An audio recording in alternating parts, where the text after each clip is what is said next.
بڑا خوبصورت واقعہ ہے رمضان کا، کہیں سے بکرے کی سری پکی ہوئی آ گئی تو آپ بڑے شوق سے کھا رہے تھے، اور ساتھ ارباز بن ساریہ بھی تھے، حضرت علی بھی تھے اور حضرت مقداد بھی تھے، 3-4 آدمی سری کھا رہے تھے۔ بلال رضی اللہ تعالیٰ عنہ آئے کہ یا رسول اللہ سحری کا ٹائم ختم ہو گیا ہے، میں اذان دینے جا رہا ہوں، آپ کھانا پینا بند فرما دیں۔ اب میں کہا ٹھیک ہے، وہ باہر چلے گئے، اذان دینے لگے، پھر خیال آیا میں دیکھ لوں کہ آپ نے کھانا چھوڑا کہ نہیں چھوڑا۔ واپس آئے تو آپ کھا رہے تھے، کہا یا رسول اللہ واللہ لقد اصبحت، اللہ کی قسم صبح ہو گئی۔ آپ نے ہاتھ پیچھے کر لیا، کہا ارے بلال نہیں ہوئی تھی، نہیں ہوئی تھی،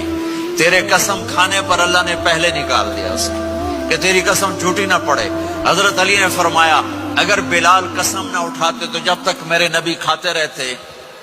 اللہ